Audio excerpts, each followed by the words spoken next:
want to thank His Royal Highness, the Prince of Wales, for his remarks and for putting forth the Terra Carta. Sustainable solutions with aggressive goals in the private sector are key in combating the climate crisis. And now we're joined by someone who is also passionate about this issue, someone who recently announced his company will achieve net zero by 2025 and has joined the Race to Zero campaign, author of Climate of Hope and U.S. Special Envoy for Climate Ambition and Solutions, Mike Bloomberg. Mike, it's good to see you. Thank you for having me. So your foundation, Bloomberg Philanthropies, Yes, of course, has done a lot in this fight against climate it's one of our change. main interests.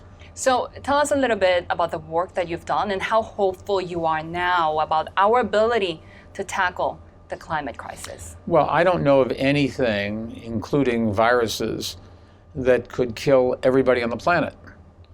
I mean, the truth of the matter is, if the planet keeps getting warmer and warmer, we can't survive. So we have to do something about it. And I think the science is such that it's no question what's happening is because of man's creating more pollution in the air and that sort of stuff. Would it have happened anyways? We've gone through ice ages and tropical periods in history, but this one, there's no question where it comes from. We have to sit back and say, look, do we want to have a future for our children and grandchildren, or don't we?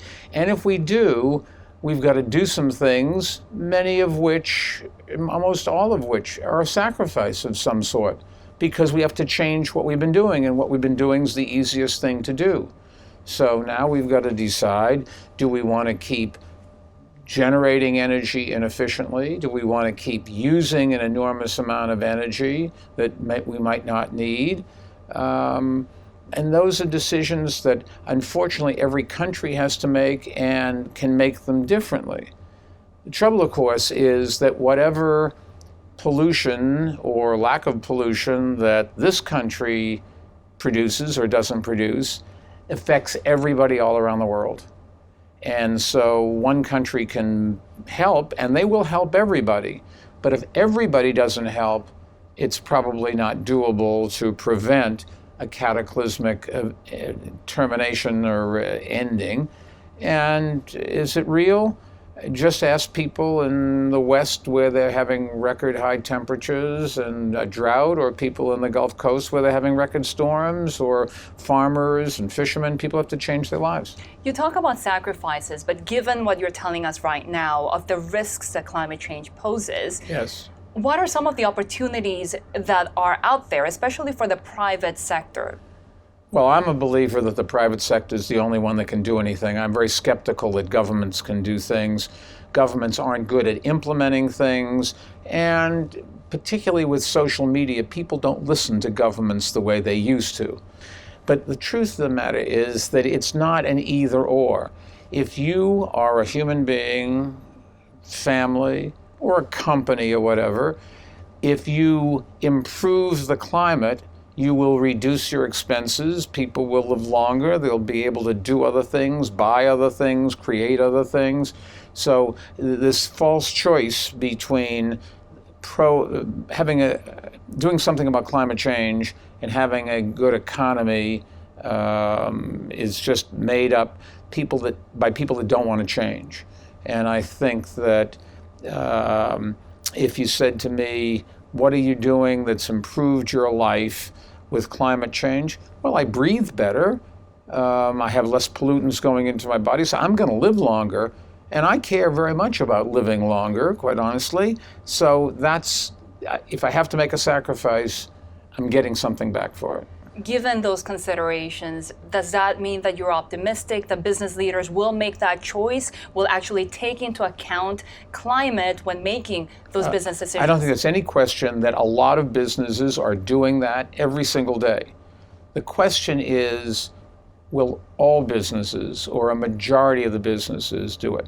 What's really happening here, no matter what the government says, companies are driven by capitalism, not by the government.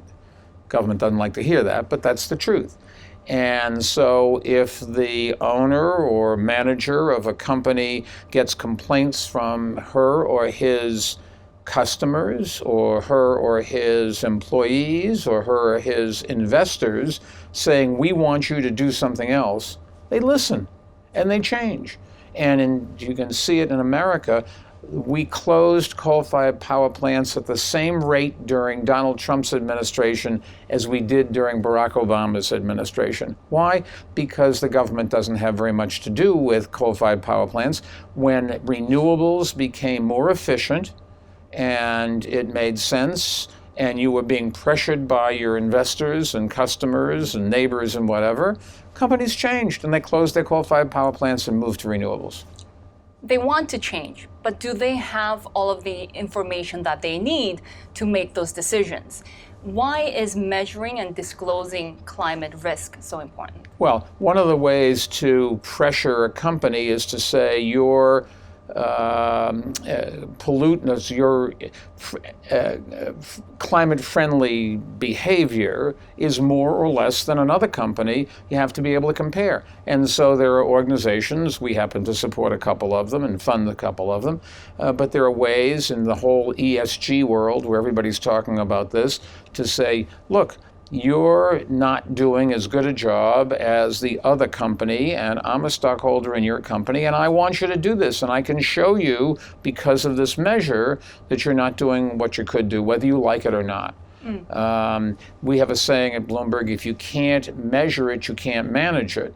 And so being able to concretely say you are or you aren't doing something is it's in everybody's interest, because otherwise you're just going to get bombarded. Even when you do the right thing, you can't win. So this way, at least if you do the right thing, you can. You chair the TCFD, the Task Force on Climate-Related Financial Disclosures. Tell us a little bit about the progress that you're making on actually achieving a global standard there. Well, there are plenty of companies that are starting to pay attention, providing data. We have all sorts of customers that want us to provide the data, and they want to be able to compare it and contrast it and look at the stock price of a company that's doing it or not doing it, and seeing whether more people go to that company or less people and that sort of thing. So that's our business of measuring things and giving you the information and letting you do things with it, like compare or contrast or draw a graph or a table or whatever the case may be. And I don't think there's any company, if they're at all intelligent, that doesn't understand that they are or are not contributing to global warming. You just go out and look at the smokestack, and if you have stuff billowing out, not good. On the other hand, if it's clean, it's probably much better. Maybe not perfect. We're not going to go and stop using energy. We're not going to go and clean the air totally. And we don't have to do that. What we have to do is stop the vast bulk of the stuff we're putting in the air, which encourages climate change. And climate change is one of those things that if you get a little, it works on creating more. So if we warm the planet a little bit, let's say the tundra in Siberia softens, the ice melts, and out comes methane. If you didn't do the first, you wouldn't have the second. So these things can build one on top of another. It's really interesting when we're talking about measuring and comparing apples to apples, that this is really necessary, because all of these clean investments, sustainable solutions, they're green, but there are different shades of green, right? So how important is it for this solution, this standard, to be uniform around the world? Well, it's better if everybody does the right thing. We can obviously live if most do it, but not everybody, because that's the best you're going to get anyways. Nothing's ever perfect. You're never going to get all that much. But I think that as technology is also starting to play a part, because the better technology is in renewables, for example, the more you can generate with renewables and the less it costs to install, the better we're going to be. And there's no ways at the moment to capture carbon that comes out of a coal-fired power plant, but eventually maybe we will have that technology as well. We make our cars and trucks more fuel efficient because people want to save money. They don't want to spend as much money, but also because they won't pollute. And even the public understands this. And a lot of people care enough to say, I'm going to change, even though it's annoying, even though I may have to spend a little bit more, change my car in for another one. I want to be part of it. One country that has a very ambitious target when it comes to renewable energy, of course, is India. Yes. Why is India so important in the fight against climate change? India is either the first or the second largest country in the world, and if it isn't the largest today, it's going to be tomorrow with their growth rates, which are greater than China's. India is a very big country physically as well. So, the more people you have, the more you're likely to generate pollutants.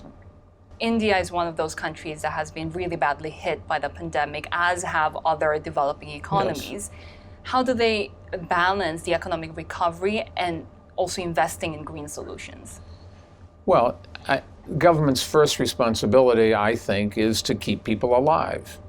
And whether that means reducing pollutants in the air so that you don't have heat waves that kill people and kill crops so they can't eat and that sort of thing, or it means making things more efficient so they can get vaccines and measure whether it works or not, all those kinds of things.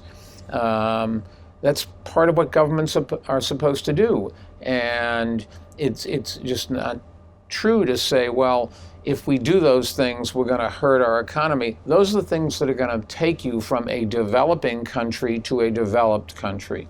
Those are the things that you have to do, make government more efficient so that people can have better food and better medicine and more opportunities and be able to move and have vacations and all of the things that we all love. Developed countries don't have as much, developing countries don't have as much of that as developed countries. And India is one of these giants, but it and China as well have enormous numbers of people who haven't been able to share and are living in conditions that aren't optimal for their health and well-being and happiness. And it's the government's responsibility to fix that. It's really interesting when we speak to colleagues in India or in China that during the pandemic and the virus restrictions, the air has become so much cleaner. And it seems to be hitting people and public perception that yes, we've been telling them this for a long time. Da, as the kids would say. When you talk about climate change, though, sometimes it feels very macro, right? It feels like goals and ambitions that take decades to achieve. In New York City, you can take a blank piece of paper, draw an X and a Y axis, and plot where the kids that go to hospitals with asthma attacks live. And when you get done, you'll have a map of the major roads going through the city, because the pollutants of traffic stuck with rush hour in the air get into people's lungs, and young kids are susceptible and they get asthma attacks and they go to the hospital, and we ask, where do you live? And you can see. Whether it's in New York City or Delhi or Beijing, how important is the role that cities play in actually cities are where the people change? are. Cities are where the pollution is. Now, or the solution to the pollution is. It may be you generate electricity 100 miles away, but the electricity is used in the cities. So the first thing to reduce the pollution from 100 miles away is to use less electricity. Now, in a developed country like the United States, turning off your air conditioner when you go out in the morning and not turning it back on until you get home in the evening saves an enormous amount of electricity, reduces an enormous amount of pollution. In India, where they don't have that much air conditioning, that's not something, but you can look for things like that, making the trains more efficient or automobiles more efficient. In India, Modi had said he wants to get all electric cars. That's fine, but how are you going to generate the electricity? If you generate it from renewables, it really does save, and saves an enormous number of lives, and the people in India will live happier and longer lives, okay? But if you generate the electricity in the electric car elsewhere in a polluting way, then it's just worse than if you didn't do anything. Some of those clean energy investments, though, have seen setbacks during the pandemic as a lot of the funds have been diverted elsewhere. How confident are you Well, you have to go the back. recovery will? You will go back. Number one, you get over the. We'll eventually vaccinate everybody. It's really terrible that some countries have lots of vaccine and some countries don't, and some countries know how to distribute it efficiently and quickly and saving a lot of lives, and others don't. Maybe this is a good wake-up lesson for every country to take a look and see if there's another virus coming along. What didn't work? In America, all we had to do was to give the vaccines to the drugstores. And every drugstore gives you a flu shot. If you want a flu shot, you just walk in, they go, boom, that's it. You could do the same thing here. Our government wasn't smart enough to do that, and took a long time before they got to it. Now, it wasn't the federal government, it was the state governments, and some states did better than others. But we know what to do. It's just a question of doing it. And some countries are less, have a greater curve, a greater ways to requirement to go up the curve than others. India is as you said before, a developing country. There's still an enormous amount of poverty. Same thing in China. America, we don't have that. We are a developed country.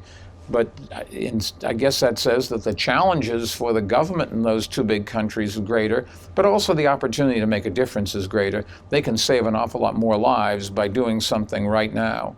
And you know what to do. You just have to have the political will of the people, and that's what a leader's job is. You need a strong leader to convince the public what's the right thing to do and to be willing to sacrifice, because change is tough. And if you're a good leader, you can do that. And if you're a bad leader, you can't.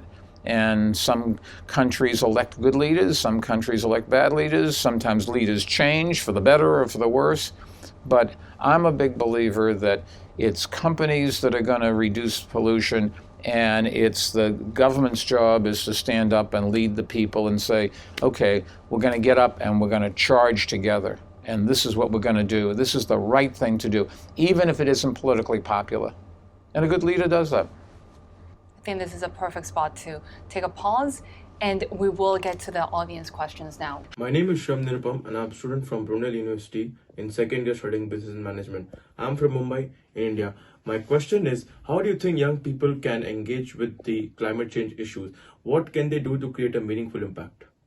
Well, young people have a lot more, like you, have a lot more to gain from climate change being stopped than people my age. I'm not going to be around, but you're going to be around for an awful lot longer. You won't remember my name many years from now, but you are going to have to live with whatever we do today to the atmosphere and to the land and to the oceans. All of these things have a lot to do. Young people have an enthusiasm. What young people lack is an understanding of the complexity of change.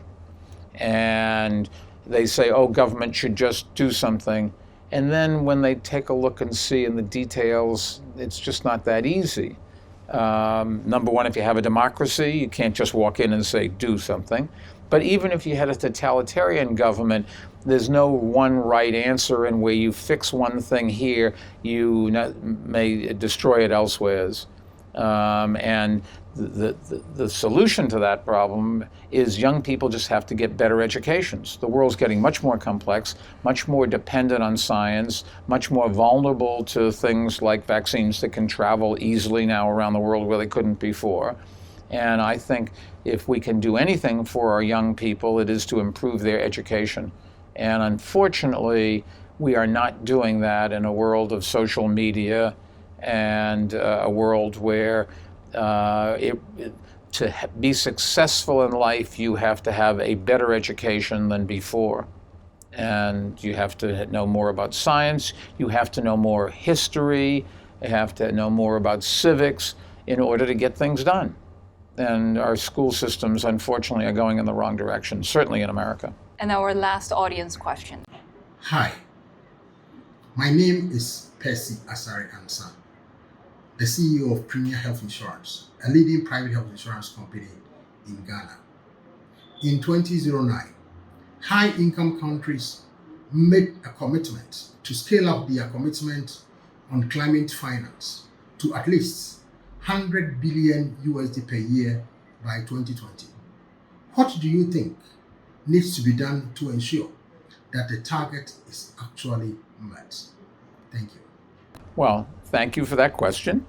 I think it is just the leadership of the countries being unwilling to stand up and to fight against those who don't want any change in what we do. There are people who are selfish enough to say, I don't care. I want right now to enjoy my life. I want to drive a fuel inefficient car. I want to burn stuff. I want whatever I'm doing. I don't want to have to make any sacrifices. And it is the younger people who are going to suffer because they're the ones that we're leaving the future to. And the future is being determined right now. And we've gotten to the point where at the rate of the increase in temperature, it could easily get to a place where it's not reversible. It will just keep feeding on itself. And that, if you think about what science says is going to happen, is not a world you want to be in. You don't want to have your kids in it either. Mike, thank you very much for joining us today and for your insights. Edie, we're sending it back to you in London.